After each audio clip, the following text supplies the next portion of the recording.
there are 8 common words that we use in virtually every sentence we speak. These 8 words appear in virtually every thought that we have. And these 8 words, I've come to see, create havoc in our relationships and in our communications. These 8 words get in the way of our self-worth, and they impede and block change. So let's take a look at the 8 words. They are the to be verbs: is, am, are, were, was, be, been, and becoming. So what issue do I have with these 8 words? Most verbs express movement. They're action, they're flowing, there's movement. But look at these verbs. They all have one singular thing in common. These verbs are all connoted by the fact that they are inert. They're fixed. They're not moving. Now think about it. Most sentences we use, most thoughts that we have these verbs in it. Now, if these verbs show no movement, and our thoughts and feelings are comprised of words, wouldn't it make sense that we would feel stuck? It does to me. So, who here believes it's hard to change? Show of hands. Quite a few of you. Most people believe it's hard to change. Well, it would be hard to change if our thoughts and perceptions and feelings are cemented in these to be verbs. Change wouldn't seem easy. Now let's take that sentence, it's hard to change. It is being the to be verb, it's hard to change. Take a moment and think about how you can say that sentence to yourself without a to be verb. It may feel awkward, but take a moment, work on it. By a show of hands, does anyone have an answer to that? Just a few of you. It's so hard to say it without a to be verb. It shows us how our thinking is cemented. So by the way, what it might sound like is, I find it hard to change. Change doesn't come easily for me. See, what I'm doing now is I am making subjective statements rather than objective statements. If we want to seek possibility in our lives, we need to access subjective statements, perceptions, attitudes through our own experience. We can't do it that way. Now, change does not need to be hard, but conceptually, if we stay stuck in these verbs, it's going to be very hard for us. Think about a sentence like, I'm a loser, or I'm an underachiever. Look at the am in those sentences. We get rooted, we become victims of self-esteem issues when our thoughts are rooted in to be verbs. Now, how do we say that without the am? I feel like a loser. What's the difference? It's a vast difference. We can then explore, why do I feel that way? How long have I felt that way? What caused me to feel that way? And most importantly, what would be necessary for me to feel differently? Now, in my work, I have seen that when we have a self-esteem issue, some part of ourselves that doesn't feel good enough, it's rooted in the to be verb. So, next exercise, take a moment and think about a core limiting belief you have about yourself. Have you got it?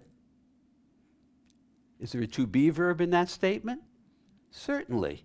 Now, rethink it without a to be verb. It may feel awkward just as it did before. But as you're thinking of it now without a to be verb, you can see that it can shift. You're speaking subjectively about how you feel about yourself rather than how you are.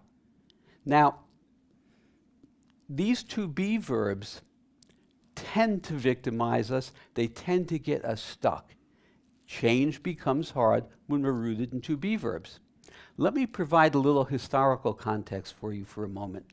I can't take credit for having imagined how removing to be verbs can benefit us. It came to me when I was reading a book called Science and Sanity, written in 1933 by Alfred Korzybski. He first proposed removing to be verbs. Now why? Well, in 1933, the author was very taken with what was happening in the world of quantum physics. Quantum physics was describing a reality altogether different than what we presumed it to be. So we have been operating on a 17th century worldview given to us by Sir Isaac Newton and René Descartes.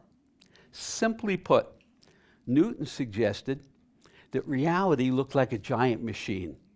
It's called a machine-like or a mechanistic universe, comprised of separate and distinct parts, disconnected from one another. Now, from those separate parts, we could come to a place of objectivity and a place of inertness. The problem was that in 1933, quantum physics was revealing that reality looked nothing like what Newton had described. Reality did not appear inert, fixed, as the to-be verbs describe. Reality presented itself as an inexorable, flowing, reality-making, possibility-laden universe where everything existed in a pure state of possibility. That's what caught my attention because I love possibility. So, one other thing. Newton's worldview also suggested that change was hard and there was a sense of separation, a filter of separation. You see, we became the disconnected cogs in that machine-like universe. And as such, we didn't have much meaning and purpose. We became disconnected. Now, through that filter of separation, that set up the concept of objectivity. To be objective means I must stand apart from you to see you. Now, that concept gets blown apart again by quantum physics.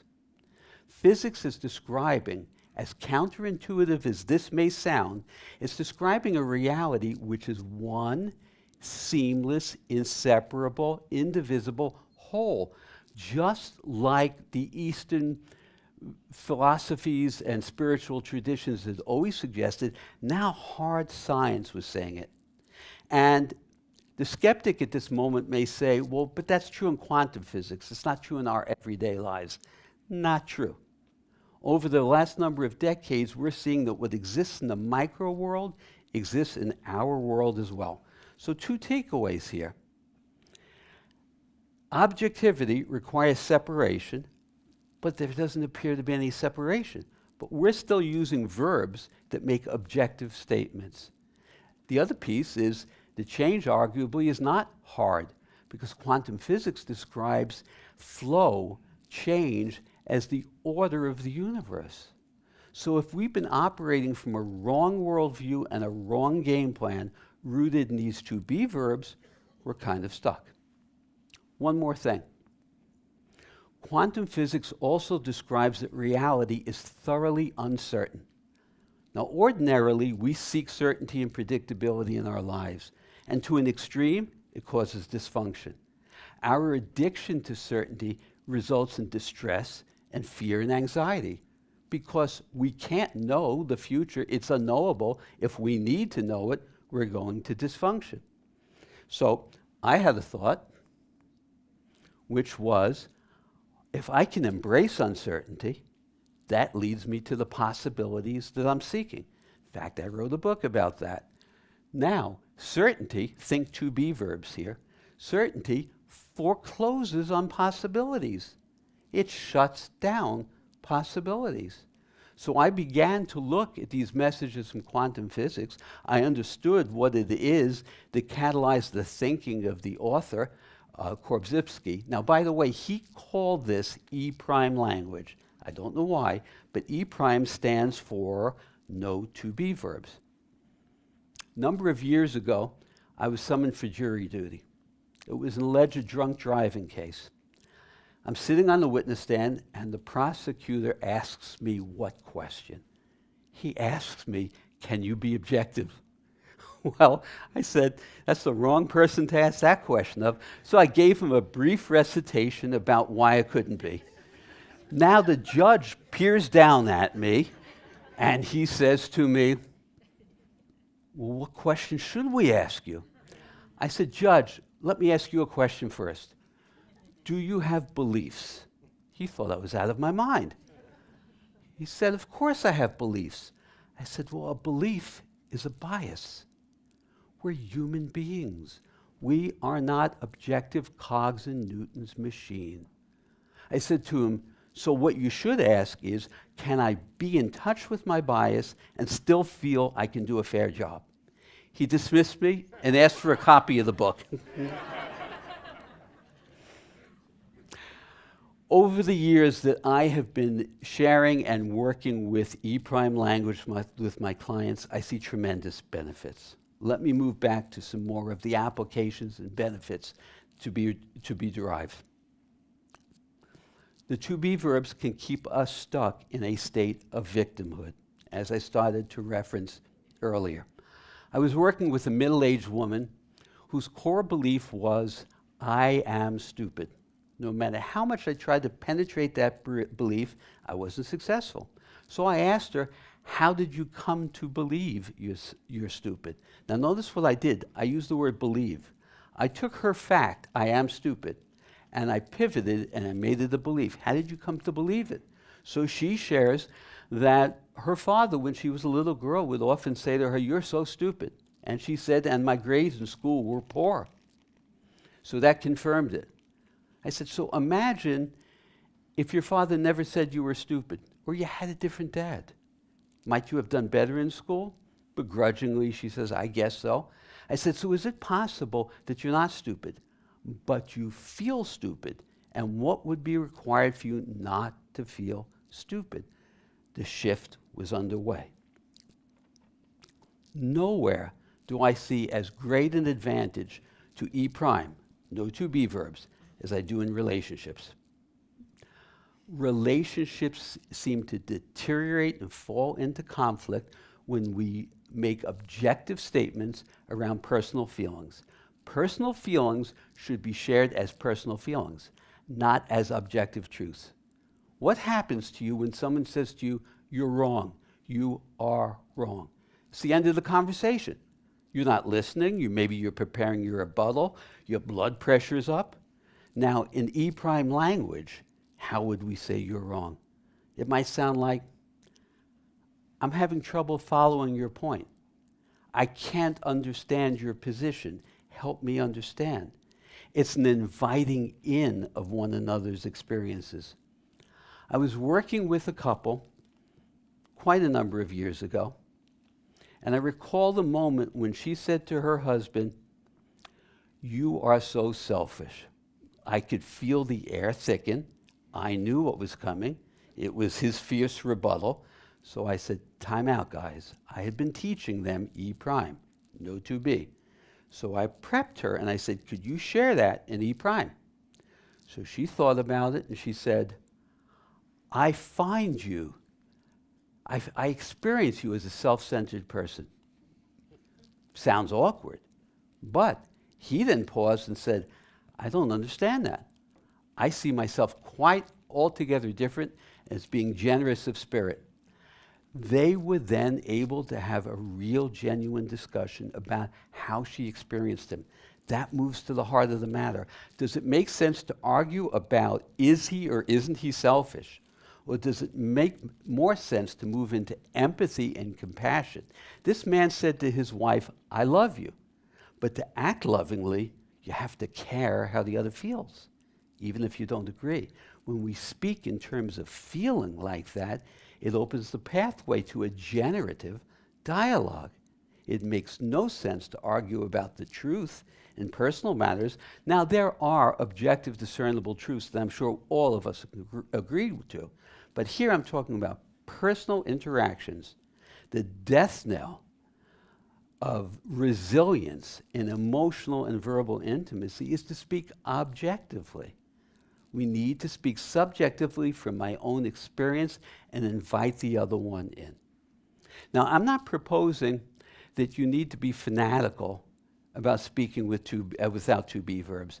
I no doubt have used the to-be verb a number of times already today. But in critical moments, in critical situations where you're anticipating a negative reaction or a defensive reaction, pause.